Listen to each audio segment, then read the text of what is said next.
शहर की सड़कों पर पूरी तरह हथियारों से लैस स्पेशल फोर्स आखिरी उम्मीद बनकर मोर्चा संभाले खड़ी थी और सामने से हजारों ज़ॉम्बियों की भीड़ मौत बनकर उनकी ओर बढ़ रही थी। लेकिन ये कोई आम भीड़ नहीं थी, बल्कि खून की प्यास में पागल हो चुके खूंखार ज़ॉम्बियों का झुंड था। मौत का एक ऐसा सैलाब जिसे देखकर किसी की भी रूह कांप जाए। देखते ही देखते उन्होंने बैरिकेड्स को तोड़ डाला और सीधे स्पेशल फोर्स से जा भिड़े। लेकिन गोलियां चलाने के बजाय स्पेशल फोर्स ने शील्ड्स के सहारे उन्हें रोकने की कोशिश की और यही फैसला उनकी सबसे बड़ी भूल साबित हुआ। देखते ही देखते शहर में हाहाकार मच गया और ज़ॉम्बियों की संख्या हजारों से बढ़कर लाखों में पहुंच गई। किसी के पास कोई जवाब नहीं था कि महज चंद घंटों के भीतर इतने सारे इंसान कैसे खूंखार ज़ॉम्बीज में बदल गए। दरअसल इस खौफनाक कहानी की शुरुआत एक दिन पहले हुई थी। ब्रेक के दौरान अंजू को लैब के कोने से अजीब सी आवाज सुनाई दी। आवाज का पीछा करते हुए वो तुरंत एक पिंजरे के पास पहुंची, जहां अंदर उसे एक छोटा सा सफेद चूहा दिखाई दिया। जैसे ही उसने उसे छूने के लिए हाथ बढ़ाया, चूहे ने झट से उसकी उंगली पर काट लिया। ठीक उसी पल बायोलॉजी टीचर वहां आ पहुंचा।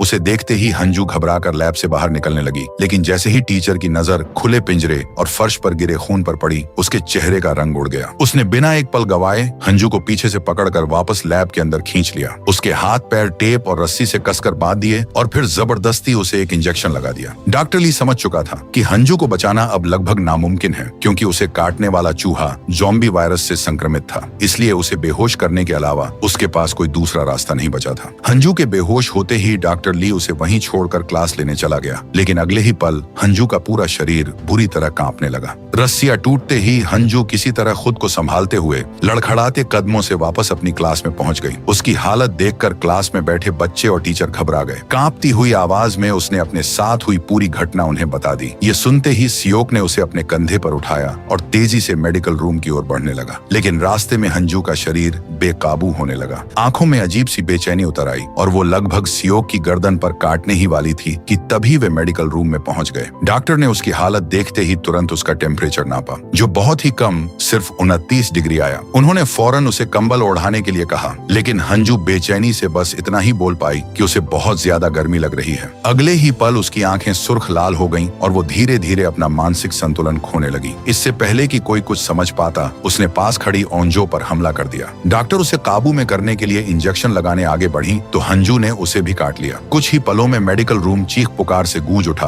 और हालात इतने बिगड़ गए कि अंजू को तुरंत एम्बुलेंस के जरिए शहर के अस्पताल भेजना पड़ा। अस्पताल पहुंचते ही कर्मचारी अंजू को चेकअप के लिए मशीन में ले गए और जैसे ही वो मशीन के अंदर गई, तभी उसकी आंखें अचानक खुल गईं और उसका पूरा शरीर कांपने लगा। डॉक्टर ने नर्स को चिल्लाकर मशीन बंद करने का आदेश दिया और जैसे ही अंजू को बाहर निकाला गया, तब तक उसके जिस्म पर से उसका काबू पूरी तरह खत्म हो चुका था। उसका शरीर अकड़ने लगा, हड्डियों से चटकने की दर्दनाक आवाजें आने लगी और कुछ ही पलों में वो एक खूंखार ज़ॉम्बी में तब्दील हो गई। उसने पहले नर्स को काटा, फिर अस्पताल के बाकी लोगों पर टूट पड़ी और देखते ही देखते पूरे अस्पताल में चीखें गूंजने लगी। उधर अंजू के काटने के बाद डॉक्टर के शरीर में संक्रमण तेजी से फैलने लगा। जिस हाथ पर उसने काटा था, वहां तेजी से सूजन फैलने लगी और उसकी आंखों के सामने सब कुछ धीरे धीरे धुंधला पड़ने लगा। जब उसने आईने में खुद को देखा तो उसकी आंखें पूरी तरह लाल हो चुकी थीं। अगले ही पल उसका पूरा शरीर बुरी तरह कांपने लगा और वायरस धीरे धीरे उसके शरीर पर हावी होने लगा। तभी मेडिकल रूम के बाहर से गुजर रहे 2 स्टूडेंट्स की नजर उस पर पड़ गई। उसकी अजीब हरकतें देखकर उन्होंने मजाक समझा और वीडियो रिकॉर्ड करनी शुरू कर दी। लेकिन उन्हें जरा भी अंदाजा नहीं था कि उनके सामने खड़ी डॉक्टर अब इंसान नहीं, बल्कि एक खूंखार ज़ॉम्बी बन चुकी थी। तभी हल्की सी आहट सुनते ही उसने पलटकर दरवाजे की ओर दौड़ लगा दी, लेकिन बैलेंस बिगड़ने की वजह से वह सीधे दीवार से जा टकराई। दोनों स्टूडेंट्स फिर भी रिकॉर्डिंग करते रहे। अगले ही पल डॉक्टर उठी और बिजली की रफ्तार से एक स्टूडेंट पर चिपट पड़ी। ये देखकर दूसरा स्टूडेंट उसे छुड़ाने दौड़ा, लेकिन अपने दोस्त को बचाने की कोशिश में वो खुद ही वायरस का अगला शिकार बन गया। ये मंजर देखते ही बाकी स्टूडेंट्स जान बचाकर इधर उधर भागने लगे। उधर जिसे अभी काटा गया था, वो भी अब एक खूंखार ज़ॉम्बी बन चुका था। अगले ही पल वो पूरी रफ्तार से क्लासरूम की ओर दौड़ा और अंदर मौजूद स्टूडेंट्स पर टूट पड़ा। देखते ही देखते वायरस एक से दूसरे और दूसरे से तीसरे इंसान में फैलता चला गया और कुछ ही मिनटों में पूरा स्कूल उसकी चपेट में आ गया।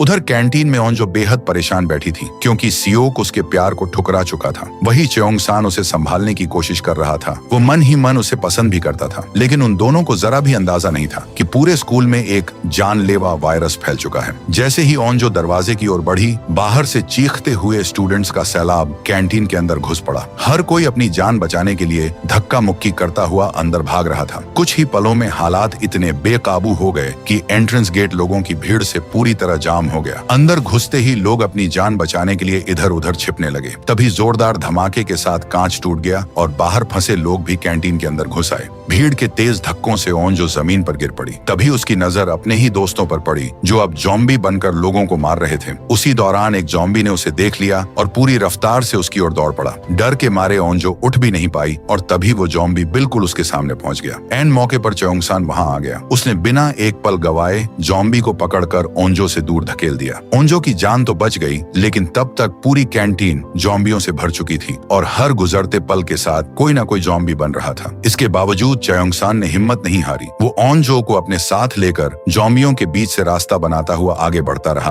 और आखिर सही मौका मिलते ही दोनों खिड़की के रास्ते बाहर निकलने में कामयाब हो गए। बाहर निकलते ही दोनों ने देखा कि हालात अंदर से भी बदतर थे और छिपने की कोई जगह नहीं बची थी। तभी अचानक एक बेकाबू ट्रक तेजी से उनकी तरफ आता दिखा, जो सीधे स्कूल की दीवार से जा टकराया और उस पर लदी लोहे की पाइपें और सामान ज़ॉम्बियों के ऊपर गिरने लगा, जिससे एक पल के लिए रास्ता साफ हो गया। चयोंगसन ने यही मौका देखा और ओंजो का हाथ पकड़कर ट्रक पर चढ़ गया। दोनों ने दूसरी मंजिल तक का रास्ता बनाया और खिड़की के रास्ते अंदर घुस गए, लेकिन अंदर का नजारा देखकर होश उड़ गए, क्योंकि यहाँ ज़ॉम्बी और भी ज्यादा थे। सोचने का वक्त नहीं था, इसलिए दोनों तुरंत ऊपर की तरफ भागे, लेकिन कॉरिडोर में भी ज़ॉम्बियों ने रास्ता रोक लिया और ऊपर से भी झुंड उतरने लगा। हर तरफ से घिर चुके अब दोनों के पास कोई रास्ता नहीं बचा था कि तभी एक ज़ॉम्बी चयोंगसन पर झपट पड़ा और ओंजो ने पास रखा फायर एक्सटिंग्विशर उठाकर पूरी ताकत से उस पर स्प्रे करना शुरू कर दिया, जिससे पूरा कॉरिडोर धुएं से भर गया और दोनों वहां से निकल भागे। आगे जाकर उन्हें एक क्लासरूम मिला जहां उनके दोस्त पहले से छिपे हुए थे और अंदर आते ही उन्होंने थोड़ी राहत की सांस ली। लेकिन तभी खिड़की पर एक हाथ दिखा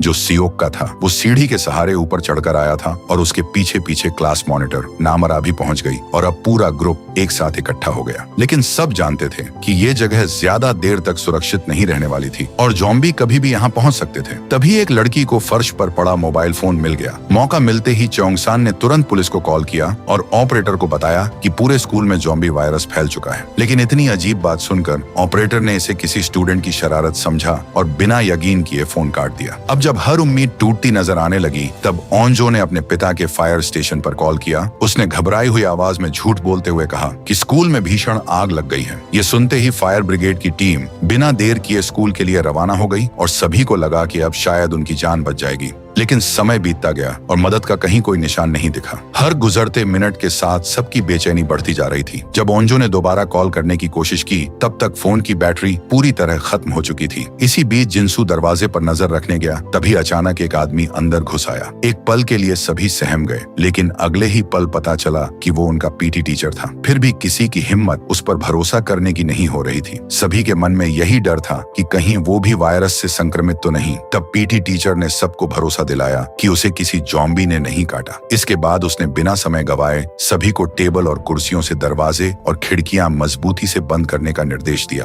ताकि कोई भी ज़ॉम्बी अंदर न घुस सके। सब लोग तुरंत काम में जुट गए और सभी खिड़की दरवाजों को बंद कर दिया। लेकिन तभी ओंजो की नजर पीटी टीचर के हाथ पर पड़ी, जहां ज़ॉम्बी के काटने का निशान साफ दिख रहा था। सब घबरा गए और उन्हें बाहर जाने को कहा। पीटी टीचर बोला कि ये सिर्फ खरोच है, लेकिन उसकी बात पर किसी ने यकीन नहीं किया और सब उससे दूर भागने लगे। कुछ ही देर में वायरस का असर दिखने लगा। उसका शरीर अकड़ते हुए ज़ॉम्बी में बदल गया और उसने एक लड़की पर हमला करके उसे काट लिया। तभी मोटा लड़का आगे आया और ज़ॉम्बी को पकड़कर दूर फेंक दिया, लेकिन वो दोबारा उठकर हमला करने लगा। चयोंगसन ने एक टेबल उठाई और उससे ज़ॉम्बी को रोके रखा। उधर जिस लड़की को काटा गया था, वो बाकी सबकी सुरक्षा के लिए खुद ही क्लासरूम से बाहर निकलने लगी, लेकिन नामरा ने समझा कि वो हमला करने आ रही है और उसने तुरंत उसे लात मारकर नीचे गिरा दिया। अगले ही पल वो लड़की पूरी तरह ज़ॉम्बी बन गई और उन पर टूट पड़ी। अब सबने फैसला किया कि यहाँ से निकलना ही होगा। फिर सभी जल्दी से बाहर निकल गए और उन दोनों ज़ॉम्बियों को अंदर बंद करके दरवाजा लगा दिया। लेकिन बाहर भी ज़ॉम्बियों का झुंड उन पर टूट पड़ा। तभी मोटे लड़के ने क्लासरूम का दरवाजा ही तोड़ दिया और उसे ढाल की तरह आगे करके ज़ॉम्बियों को धकेलते हुए सीढ़ियों की तरफ बढ़ने लगा। सीढ़ियों के रास्ते से ऊपर जाते हुए सभी किसी तरह एक क्लासरूम में घुस गए, लेकिन ज़ॉम्बी खिड़कियों से अंदर घुसने लगे। सभी ने टेबल कुर्सियां खिड़कियों पर लगाईं और किसी तरह उन्हें रोके रखा, लेकिन ज़ॉम्बियों की तादाद लगातार बढ़ती जा रही थी और वे खिड़कियों पर चढ़कर अंदर आने की कोशिश कर रहे थे। तभी ओंजो ने पास रखा फायर हाइड्रेंट उठाया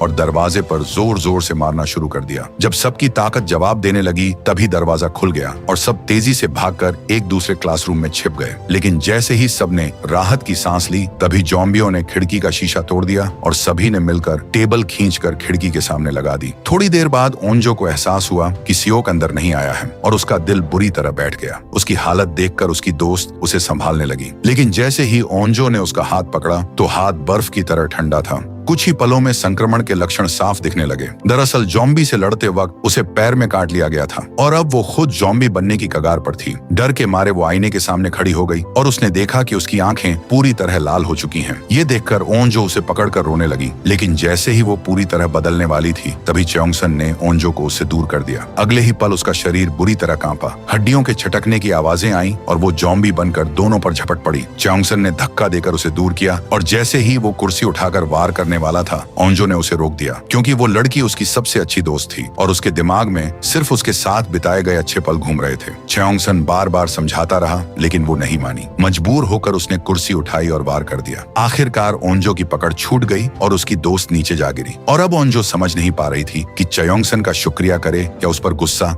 लेकिन अब उस क्लासरूम में एक पल भी रुकना मौत को दावत देने जैसा था। टूटी हुई खिड़की किसी भी वक्त ज़ॉम्बियों के लिए अंदर आने का रास्ता बन सकती थी। चयोंगसन ने तुरंत कॉरिडोर का फायर हॉज खिड़की से अंदर खींचा और नीचे उतरने के लिए एक रस्सी जैसा जुगाड़ तैयार कर दिया। सबसे पहले जोंगसू नीचे उतरा। चारों तरफ नजर दौड़ाते ही उसे समझ आ गया कि पूरा फ्लोर ज़ॉम्बियों से भरा पड़ा है। तभी उसकी नजर ब्रॉडकास्ट रूम में छिपी उनकी क्लास टीचर पर पड़ी। उसने ऊपर इशारा किया और सबको नीचे बुला लिया। एक एक करके सभी फायर हॉज के सहारे उतरने लगे, लेकिन ओंजो अभी भी सदमे से बाहर नहीं निकल पाई थी। चयोंगसन ने उसे अकेला नहीं छोड़ा और आखिरकार उसे हिम्मत देकर नीचे उतार दिया। जैसे ही ओंजो सुरक्षित पहुंची पीछे से क्लासरूम की खिड़कियां और दरवाजे टूट गए। अगले ही पल ज़ॉम्बियों का झुंड अंदर घुस आया। चयोंगसन भी नीचे उतरने लगा, लेकिन तभी एक ज़ॉम्बी ने उस पर हमला कर दिया और वो तीसरी मंजिल के बाहर फंस गया। दूसरी तरफ सियोक कार्ड रूम में छिपा बैठा था। बाहर निकलने की कोशिश में उसके हाथ से टेबल टकरा गई और आवाज होते ही सारे ज़ॉम्बी उसकी तरफ दौड़ पड़े। बचने के लिए वो तुरंत खिड़की के बाहर लटक गया। नीचे देखा तो चयोंगसन भी जिंदगी और मौत के बीच झूल रहा था। उसका पैर एक ज़ॉम्बी ने पकड़ रखा था। सियोक उसकी मदद के लिए आगे बढ़ा ही था कि ऊपर से एक और ज़ॉम्बी उस पर कूद पड़ा। उसने बिना घबराए फायर हॉज पकड़ लिया। 3 लोगों के भारी वजन से रस्सी चरमराने लगी, लेकिन आखिरी पल में सियोक ने ज़ॉम्बी को लात मारकर नीचे गिरा दिया और दोनों किसी तरह ब्रॉडकास्ट रूम तक पहुंच गए। लेकिन ब्रॉडकास्ट रूम के अंदर पहुंचते ही हालात फिर से बिगड़ गए। नायन अचानक गुस्से में जोंगसू पर भड़क उठी और देखते ही देखते दोनों के बीच तीखी बहस शुरू हो गई। दरअसल नायन शुरू से ही जोंगसू को उसकी गरीबी की वजह से नीचा समझती थी, इसलिए दोनों के बीच टकराव कोई नई बात नहीं थी। लेकिन इस बार माहौल पहले से कहीं ज्यादा तनावपूर्ण था। तभी क्लास टीचर बीच में आई और किसी तरह दोनों को शांत कराते हुए सबको एकजुट रहने की सलाह दी। लेकिन किसी को जरा भी अंदाजा नहीं था कि नायन जल्द ही जोंगसू के साथ एक ऐसा हादसा करने वाली थी जो पूरे ग्रुप को अंदर से हिला देगा। तभी अचानक फायर स्प्रिंकलर के दबाव से खिड़की का शीशा टूट गया। आवाज सुनते ही चयोंगसन खिड़की की तरफ दौड़ा, लेकिन उसी पल ऊपर से एक ज़ॉम्बी सीधे खिड़की के पास आ गिरा। वो अंदर घुसने ही वाला था कि चयोंगसन ने पास पड़ी झाड़ू उठाई और उसे बाहर धकेलने लगा,